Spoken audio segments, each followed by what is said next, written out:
कई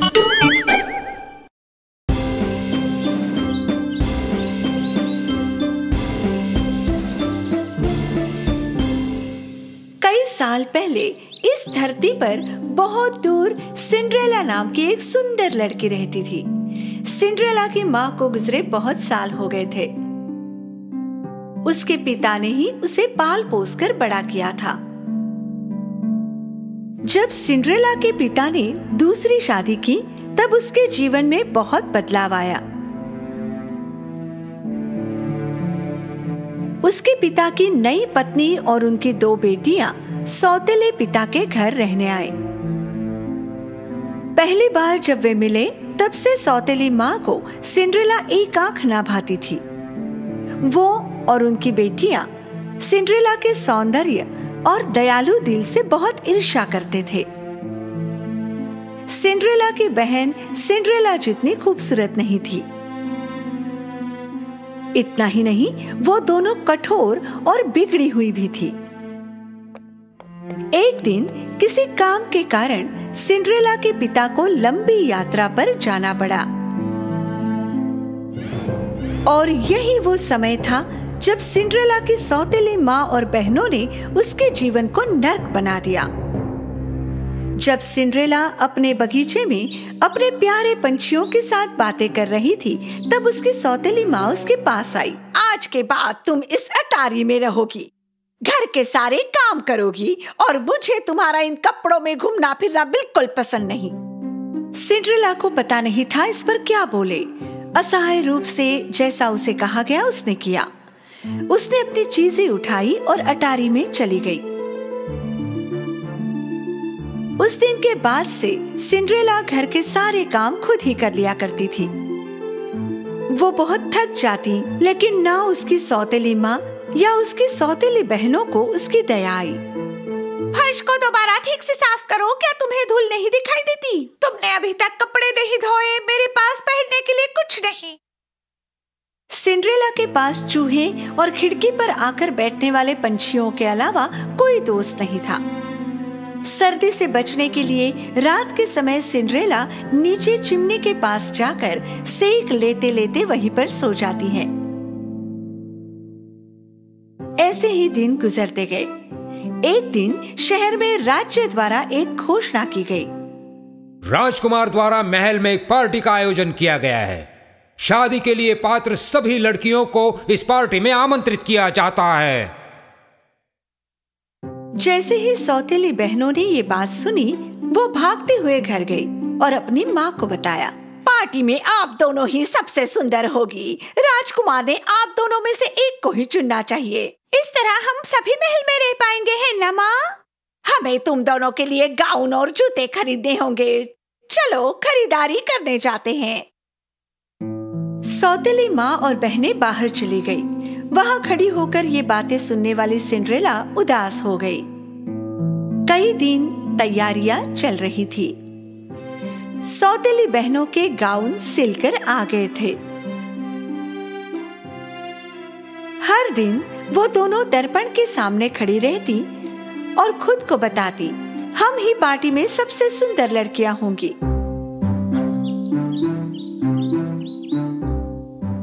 आखिर वो दिन आ ही गया।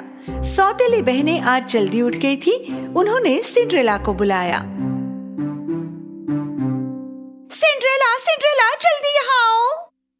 कहाँ हो तुम? जल्दी से हमारे स्नान की तैयारी करो। पूरे दिन सिंड्रेला ने बहनों को तैयार होने में मदद की। जरा धीरे धीरे ब्रश करो, सारे बाल निकाल दोगी क्या? शाम तक दोनों पार्टी के लिए तैयार हो गई। तुम दोनों सुंदर दिख रही हो, बहुत सुंदर। सिंड्रेला ने सारी हिम्मत जुटाई और सौतेली माँ से पूछा, क्या मैं भी पार्टी में आ सकती हूँ? कौन, तुम? हाँ, उन्होंने सारी युवा लड़कियों को बुलाया है। क्या पार्टी के लिए ये तुम्हारी पोशाक है? राजकुमार को अपने लिए पत्नी चाहिए, नौकरानी नहीं। चलो लड़कियों, पार्टी के लिए देर हो रही है और तुम याद रखना, सोने से पहले सारे काम हो जाने चाहिए। सौतेली माँ और बहनें पार्टी के लिए निकल गई और घर पर अकेली सिंड्रेला रोने लगी। मैं पार्टी में क्यों नहीं जा सकती? अगर आज मेरे माता पिता यहाँ होते तो ये सब नहीं होता। उसी समय एक उज्जवल प्रकाश दिखाई दिया। पहले सिंड्रेला समझ नहीं पाई कि वो क्या था। वो प्रकाश को एकटक देखी जा रही थी और अचानक प्रकाश के बीचों बीच एक खूबसूरत परी दिखाई दी। मेरी प्यारी सिंड्रेला, रो मत, तुम भी महल में पार्टी में जाओगी। सिंड्रेला को उसकी आंखों पर विश्वास नहीं हुआ। उसने हड़बड़ाकर पूछा, क्या मैं जा सकती हूँ? मेरी हालत तो देखो। चिंता मत करो, मैं हूँ ना तुम्हारी मदद के लिए। मुझे एक कद्दू और 7 चूहे ला कर दो। सिंड्रेला को समझ नहीं आ रहा था कि उन्हें ये चीजें क्यों चाहिए, पर उसने वही किया जो उसे कहा गया। पहले वो रसोई घर में गई और बड़ा सा कद्दू ले आई। फिर वो अटारी में गई और अपने चूहे दोस्तों को लेकर फिर से नीचे आई। परी ने अपनी जादुई छड़ी से कद्दू को एक सुंदर बग्गी में बदल दिया। फिर वो चूहों की तरफ मुड़ी। उनमें से एक ड्राइवर बन गया और बाकी 6 सुंदर सफेद घोड़ों में बदल गए। आश्चर्यचकित सिंड्रेला बग्गी और घोड़ों को देख रही थी। तभी परी उसकी तरफ मुड़ी। जब उसने अपनी जादुई छड़ी से सिंड्रेला को छुआ, उसकी पुरानी ड्रेस एक खूबसूरत पार्टी गाउन में बदल गई।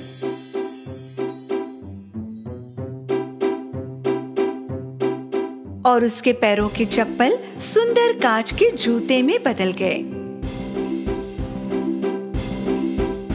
मैं राजकुमारी की तरह दिख रही हूँ। अब पार्टी में जाने का समय हो गया है, पर भूलना मत, जैसे ही घड़ी में 12 बजते हैं तुम घर चले आना, क्योंकि उसके बाद तुम पहले जैसी हो जाओगी। सिंड्रेला ने परी को बहुत ध्यान से सुना।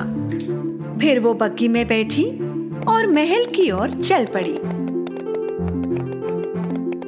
उसकी खूबसूरत बग्गी महल के सामने जाकर रुक गई। जब सिंड्रेला ने भव्य दरवाजों से महल में प्रवेश किया, सबकी आंखें उसे ही देख रही थी। वो बहुत सुंदर और खानदानी लग रही थी। उसकी सौतेली माँ और सौतेली बहनें भी इस सुंदर महिला को देखती रह गई थी। वे उसे पहचान भी नहीं पाई थी। अचानक सीढ़ियों पर राजकुमार दिखाई दिया। सिंड्रेला सच में पार्टी में उपस्थित सभी लड़कियों में सुंदर लग रही थी। राजकुमार को पहले ही नजर में इस खूबसूरत लड़की से प्यार हो गया। सभी उसे उत्सुकता से देख रहे थे।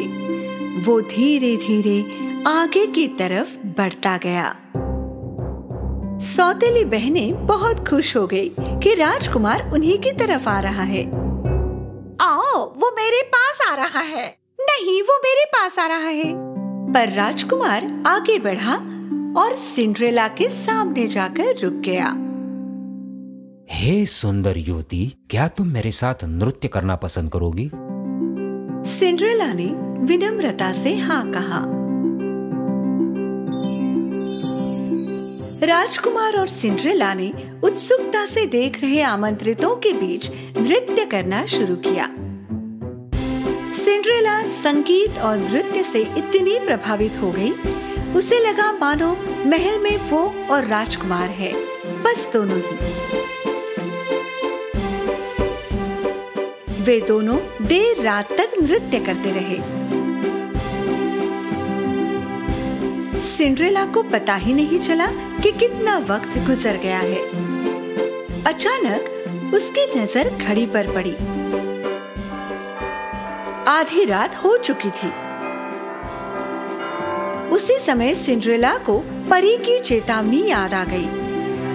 जैसे ही घड़ी में 12 बजते हैं तुम घर चली आना, क्योंकि उसके बाद तुम पहले जैसी हो जाओगी। हड़बड़ाकर उसने राजकुमार को वहीं छोड़ा और वो भागने लगी। जब वो महल की सीढ़ियां उतर रही थी, उसका एक जूता वहीं छूट गया और उसके पास उसे लेने का समय भी नहीं था। जैसे ही वो बाहर पहुंची, घड़ी में 12 बज चुके थे और फिर से सब कुछ वैसा हो गया जैसे पहले था। जब राजकुमार उसके पीछे भागा, उसे वो जूता सीढ़ियों पर मिला। पता करो ये जूता किसका है, फिर चाहे इसके लिए राज्य की सारी लड़कियों को आपको मिलना पड़े, उसे ढूंढ कर लाओ। सिंड्रेला हाफती हुई घर पहुंची और सीधे अटारी पर गई। वो राजकुमार के साथ बिताए समय को सोचने लगी। उसे पता था कि उसके पास कोई मौका नहीं था, पर फिर भी उसे राजकुमार से प्यार हो गया। राजकुमार के लिए उस लड़की को खोजना असंभव था और अगर वो खोज भी लेता तो पहचान नहीं पाता। राजकुमार के आदमी राज्य के घर घर जाकर उस जूते के मालकिन को खोजने लगे, पर जूता किसी भी लड़के के पैर में फिट नहीं हुआ।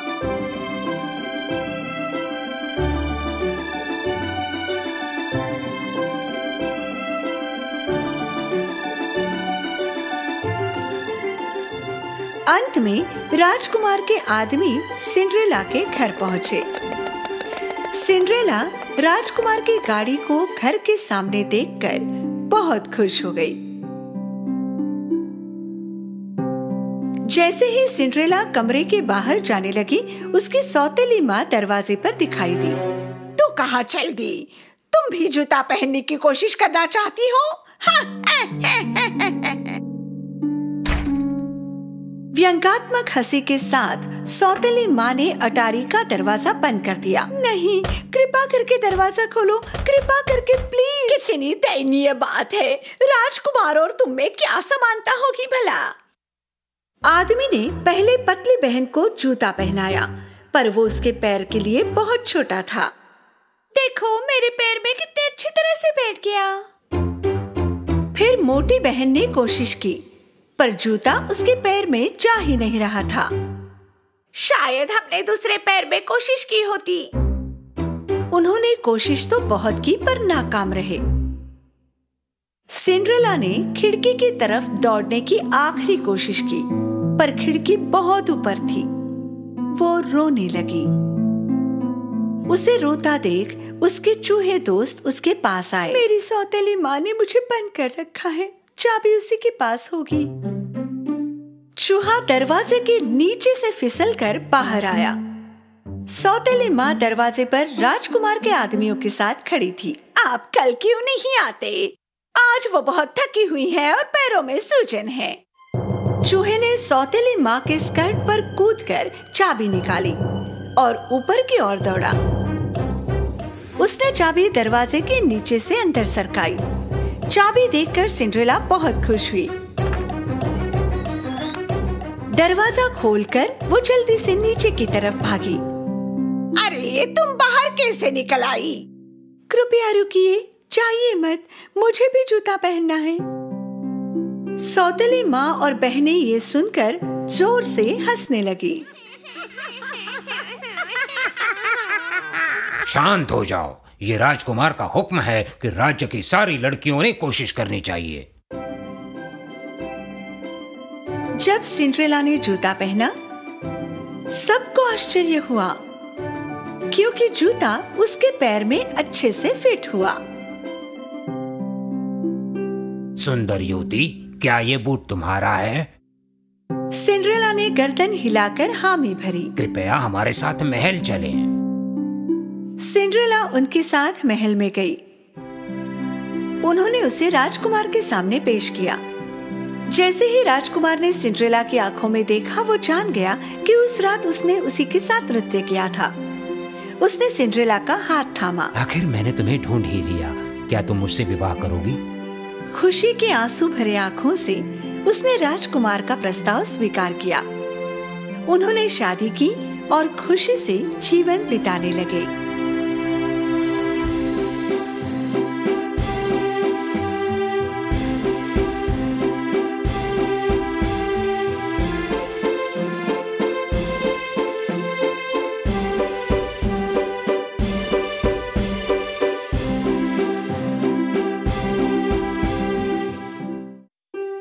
एक बार की बात है, दूर एक देश में एक बूढ़े किसान ने अपने 2 बेटों को उनके साथ बात करने के लिए बुलाया। मेरे बच्चों, मैं अब बूढ़ा हो चुका हूँ और मैं चाहता हूँ कि तुम अपनी होने वाली पत्नियों के साथ एक खुशहाल जीवन बिताओ। किसान अपने बेटों के साथ बगीचे में जंगली इलाके में गया। उसने अपने बेटों से एक एक पेड़ काटने को कहा। जिस दिशा में तुम्हारा पेड़ कट के गिरेगा, उसी दिशा में तुम्हें अपनी होने वाली साथी मिलेगी। लेकिन हर एक काटे हुए पेड़ के लिए तुम्हें एक पौधा लगाना होगा। लड़कों ने पहले 2 पौधे जमीन में लगाए। फिर बड़े भाई जैक ने सबसे पुराने पेड़ को काट दिया, जैसा कि उसके पिता ने कहा था, और पेड़ उत्तरी रास्ते पर गिर गया। बाद में सबसे छोटे भाई थॉमस ने एक पुराना पेड़ काट दिया, लेकिन उसका पेड़ जंगल की सड़क के बीच में गिर गया। ऐसा लगता है तुम्हारे जीवन में कोई लड़की नहीं बल्कि एक हिरण लिखा हुआ है। थॉमस अपने भाई के चिढ़ाने पर परेशान नहीं हुआ। दोनों भाई बड़े साहस के साथ निकल पड़े। कुछ समय बाद जैक अपने सच्चे प्यार तक पहुंच गया, जिसे उसने उत्तर में पाया। उसने उसे फूल दिए और उसे अपनी पत्नी बनने के लिए कहा। लेकिन थॉमस उजाड़ जंगल में अकेला घूम रहा था। आखिरकार उसने पेड़ों के बीच एक छोटी सी झोपड़ी देखी। वो अंदर गया, लेकिन वहाँ कोई नहीं था। यहाँ तो कोई भी नहीं है। क्या मतलब यहाँ कोई नहीं है?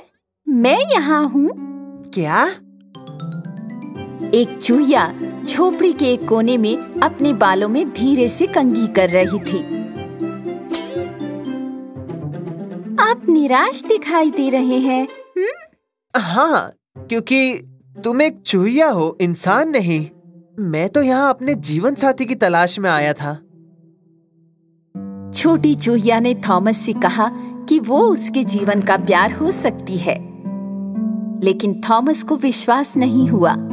तो मुझे क्षमा करें, इस जंगल में आपको दूसरी लड़की नहीं मिलेगी। मैं यहाँ अकेली हूँ जो आपका सच्चा प्यार है। लेकिन मैं तुम्हारा भरोसा कैसे करूँ? मैं आपसे वादा करती हूँ, अभी पूरे मन से मैं आपकी राजकुमारी बनूंगी। थॉमस उसकी बातों से प्रभावित हुआ और उसे लगा कि ये उसका सच्चा प्यार होना ही चाहिए। उस शाम दोनों भाइयों ने अपने किसान पिता को उन लोगों के बारे में बताया जिनसे वे मिले थे। तो बताओ, जिनसे तुम मिले वो खाना बना लेते हैं? हाँ, वो तो खाना बना लेती है। फिर उन दोनों को मेरे लिए एक एक रोटी बनाने के लिए कहो। रास्ते में थॉमस उस झोपड़ी में गया जिसे उसने जंगल में खोजा था। ये सोचकर कि क्या कोई चूहा रोटी बना सकता है, उसने तुरंत छोटे चूहे से पूछा कि क्या वो रोटी बना सकती है। बेशक मैं बना सकती हूँ, थोड़ा इंतजार करो। छोटी चूहिया ने चांदी की घंटी बजाई और तभी कुछ चूहे उसके पास आए। छोटी चूहिया ने उनसे सबसे अच्छा गेहूं का दाना मांगा जो वो ला सकते थे। थॉमस उन्हें हैरान होकर देखने लगा। उनमें से एक चूहा गेहूं का सबसे अच्छा दाना लेकर आया। छोटी चूहिया ने इस गेहूं के दाने से स्वादिष्ट रोटी बनाई। थॉमस ने छोटी चूहिया को धन्यवाद दिया और तुरंत घर लौट आया। बड़ा भाई जैक अपने पिता के लिए राई की रोटी लाया था और थॉमस एक ताजी गेहूं की रोटी। तुम दोनों जो रोटियां लाए हो वो स्वादिष्ट है, पर थॉमस की ज्यादा अच्छी है। तो बताओ थॉमस, क्या तुम्हारी पत्नी जंगल की राजकुमारी है? किसान ने अपने बेटों से कहा कि समय आ गया है कि वो उनकी पत्नियों से मिले। थॉमस खुशी खुशी छोटी चूहिया के घर गया। नन्ही चूहिया ने अपनी सबसे अच्छी पोशाक पहनी और चांदी की घंटी बजाई। उसके ठीक सामने एक ड्राइवर के साथ एक खूबसूरत कार आ गई। छोटी चूहिया कार में चढ़ गई और वे थॉमस के घर की तरफ चल पड़े। जैसे ही वे सड़क के किनारे आगे बढ़े, वे नदी के ऊपर बने एक जर्जर पुल के पास आ गए। ड्राइवर चूहे ने पुल पर पड़े पत्थर को नहीं देखा और इससे टकराकर कार उछलकर नदी में जा गिरी। अरे नहीं, ये क्या हो गया? अब मैं क्या करूँगा? थॉमस पुल पर बैठकर रोने लगा और उसके आंसू नीचे नदी के पानी में गिरने लगे। तभी उसे अपने सामने एक खूबसूरत युवती दिखाई दी। उसके चांदी के बाल और नीली आंखें थी। थॉमस, कोई बात नहीं, मेरे साथ आओ। क्या? पर कैसे? तुम? हाँ थॉमस, ये मैं हूँ मेरे प्रिय। मैं बहुत लंबे समय से एक जादू के वश में थी। अगर आपके आंसू नदी के पानी में नहीं मिले होते तो मैं जीवन भर चूहिया ही बनी रहती। मेरे लिए आपके प्यार के लिए धन्यवाद। मैं फिर से राजकुमारी बन गई। थॉमस और सुंदर राजकुमारी आखिरकार थॉमस के घर पहुंचे। थॉमस, मेरे बच्चे, हमें खुशी है कि तुम इतनी सुंदर राजकुमारी को घर ले आए। ये पता चला है कि थॉमस की किस्मत उसके द्वारा काटे गए पेड़ के कारण नहीं थी, बल्कि इस तथ्य के कारण थी कि वो हर जानवर और इंसान के प्रति दयालु था जिसे उसने देखा था। उस दिन से थॉमस और सुंदर राजकुमारी, जो कभी एक चूहिया थी, जीवन भर एक साथ खुशी खुशी रहने लगे।